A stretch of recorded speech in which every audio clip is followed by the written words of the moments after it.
सन् 2050मा नेपाल कस्तो होला? एकदमै समृद्ध, होइन त? तर एउटा प्रश्न छ। आज हामीले बनाइरहेका ठूला प्रोजेक्टहरू नै धमाधम फेल भइरहेका छन् भने त्यो सपनाको जग केमा अडिन्छ?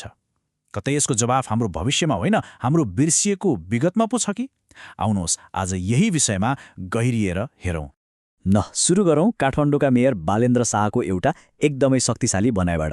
उहाँले भन्नुभयो, हजारौं ढुङ्गेधारा भएको सहरमा हामी अझै मेलम्चीको लागि मरिमेट्छौँ। हामी कति मूर्ख! सोच्नुस् त, यो कुराले एउटा ठूलो द्वन्द्व देखाउँछ, होइन? एकातिर हाम्रो हजारौं वर्ष पुरानो काम गरिरहेको प्रविधि छ, अर्कोतिर हामी आधुनिकताको पछि दौडिरहेका छौँ। आजको हाम्रो चर्चा हो यहीँबाट सुरु हुन्छ। ल, अब हाम्रो कथाको पहिलो भाग सुरु गरौँ। हामी समयमा पछाडि फर्किन्छौँ। त्यो बेला जब नेपालसँग विकासको आफ्नै एउटा सफल र काम गर्ने नक्सा थियो। तपाईले हित्ती वा ढुङ्गेधारा त देख्नुभएकै होला, तर के कहिले सोच्नु भएको छ यो कति गजबको प्रविधि हो भनेर? सोच्नुस् त, न कुनै मोटर, न बिजुली, न इन्धन, खाली गुरुत्वाकर्षण र समुदायको सहभागितामा चल्ने एउटा यस्तो सिस्टम जसले शताब्दीौँसम्म काठमाडौँ उपत्यकाको तिर्खा मेटायो। यो त आफैमा एउटा चमत्कार जस्तै हो नि, होइन र? त्यसो भए यो हित्ती प्रणाली किन यति सफल भयो त? यसको रहस्य एकदमै सरल छ। पहिलो, यो प्रकृतिमै आधारित थियो। गुरुत्वाकर्षणले चल्थ्यो, कुनै बाहिरी इन्धन चाहिँदैनथ्यो। दोस्रो र सबैभन्दा महत्त्वपूर्ण, यसको हेरचाह गर्ने जिम्मा समुदायकै थियो। पानी सङ्कलन गर्ने, बाँड्ने र निकास गर्ने सबै कुरा एउटै सिस्टममा थियो। आज हामीले बनाउने ठूला केन्द्रीकृत प्रोजेक्टहरूभन्दा ठिक उल्टो, यसको वास्तविक शक्ति भनेकै स्थानीय मान्छेहरूको हातमा थियो।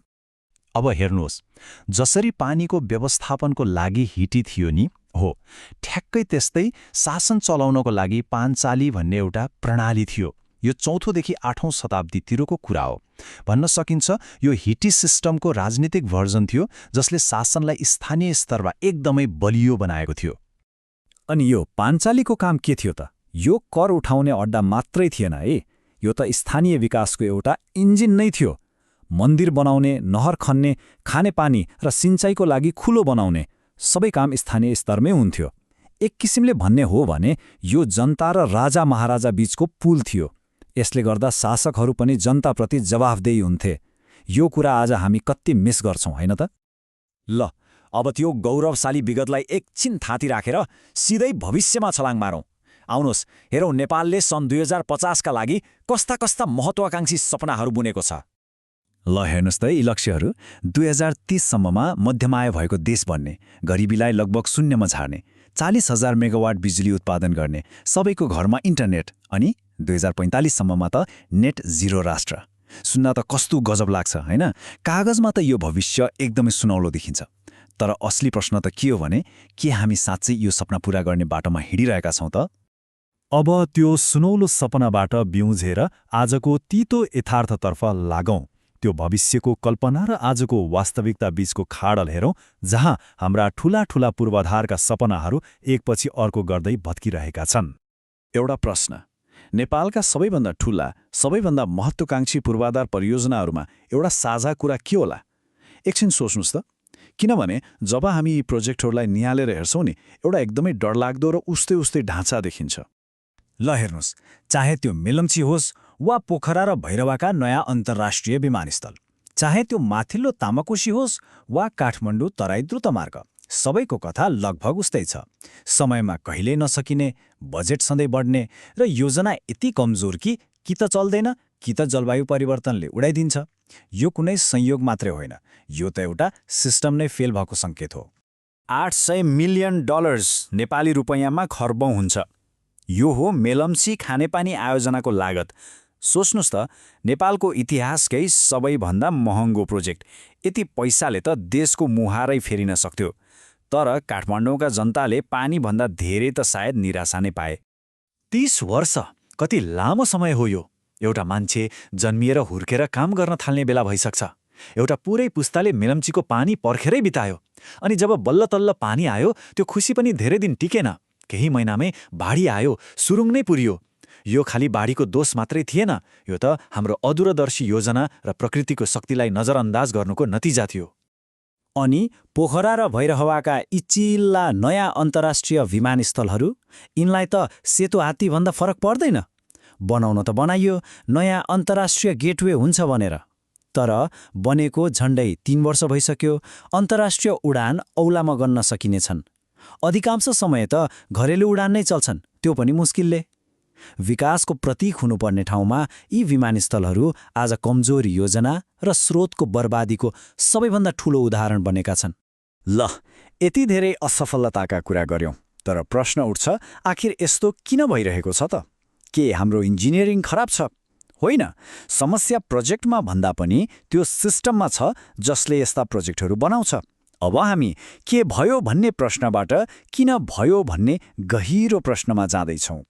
यी सबै असफलताहरूलाई हामी खराब भाग्य वा प्राकृतिक प्रकोप भनेर पन्छिन मिल्दैन। स्रोतहरूको विश्लेषणले के देखाउँछ भने यसको मूल जड भनेको राजनीतिक असक्षमता र लोभ हो। यसमाथि जवाफदेहिताको चरम अभाव र कमजोर कार्यान्वयन त छँदैछ। मतलब यो एउटा दुईटा प्रोजेक्टको मात्रै समस्या होइन, यो त हाम्रो पुरै शासन प्रणालीकै सङ्कट हो। यसै विषयमा पूर्वाधार विज्ञ सूर्यराज आचार्यको भनाइ एकदमै सान्दर्भिक छ। उहाँ भन्नुहुन्छ, हाम्रा योजनाकारहरूलाई कस्तो किसिमको पूर्वाधार चाहिन्छ भन्ने कुनै ज्ञानै छैन। सोच्नुस् त, जब योजना बनाउनेलाई नै के बनाउने भन्ने थाहा छैन भने नतिजा कस्तो होला? उहाँको भनाइमा यो राजनीतिक नेतृत्व, योजना र कार्यान्वयन तीनै तहमा ठूलो परिवर्तन चाहिने बेला भइसक्यो। त्यस्तै राष्ट्रिय योजना आयोगका पूर्व सदस्य मीन बहादुर शाहीले अर्को गम्भीर समस्या औल्याउनु भएको छ। उहाँका अनुसार नेपालमा विकास भनेको अझै पनि सडक र पुल बनाउनु मात्रै हो। हाम्रो सोच नै त्यहाँभन्दा माथि उठ्न सकेको छैन। अनि उहाँले अर्को महत्त्वपूर्ण कुरा के भन्नुहुन्छ भने सङ्घीयता केवल कागजमा छ, नाम मात्रको सङ्घीयता, तर शक्ति र अधिकार त अझै पनि केन्द्रमै थुप्रिएर बसेको छ। अब यस्तो अवस्थामा नेपाल एउटा दोबाटोमा उभिएको छ। अबको बाटो कता जान्छ त्यसले नै 2050 को भविष्य निर्धारण गर्छ। आउनुहोस् ती दुई सम्भावित बाटाहरू कस्ता हुन सक्छन् हेरौं। यो एकदमै महत्त्वपूर्ण छ। यदि हाम्रो राजनीति र शासन प्रणाली यस्तै रहिरह्यो भने के हुन्छ? समाजमा असमानता झन बढ्छ, युवाहरू देश छोडेर जाने क्रम रोकिँदैन र जलवायु परिवर्तनले ल्याउने सङ्कटहरूले हामीलाई झन थल पार्छ। तर यदि हामीले शासनमा सुधार गर्न सक्यौं भने हो, त्यसको नतिजा ठिक उल्टो हुन्छ। लगानी बढ्छ, रोजगारी सिर्जना हुन्छ, युवाहरूलाई देशमै अवसर मिल्छ र हामी हाम्रो जलविद्युतबाट डाटा सेन्टर चलाउने जस्ता भविष्यमुखी काम गर्न सक्छौं। छनौट हाम्रो हातमा छ। अब एउटा अलिकति भविष्यको कुरा गरौँ। के यो समस्याको समाधान नयाँ प्रविधिमा होला? तपाईले DAO अर्थात् डिसेन्ट्रलाइज्ड अटोनोमस अर्गनाइजेसन बारे सुन्नुभएको छ? यो ब्लकचेनमा आधारित एउटा यस्तो सिस्टम हो जहाँ सबै नियमहरू पारदर्शी हुन्छन् र निर्णयहरू सबै सदस्य मिलेर गर्छन्। यसले भ्रष्टाचार र गलत व्यवस्थापनको सम्भावनालाई एकदमै कम गरिदिन्छ। अनि सबैभन्दा रोचक कुरा के थाहा छ? यसको जुन सिद्धान्त छ नि, त्यो हाम्रो हजारौं वर्ष पुरानो पाञ्चाली प्रणालीसँग ठ्याक्कै मिल्न जान्छ। हो, यही नै कुरा रोचक हुन्छ। के हामी हाम्रो प्राचीन पाञ्चाली प्रणालीको सिद्धान्त र आधुनिक DAO प्रविधिलाई जोडेर एउटा नयाँ, पारदर्शी र भ्रष्टाचार मुक्त शासन प्रणाली बनाउन सक्छौं? सोच्नुस् त, यसलाई पाञ्चाली DAO प्रोटोकल भन्न सकिएला।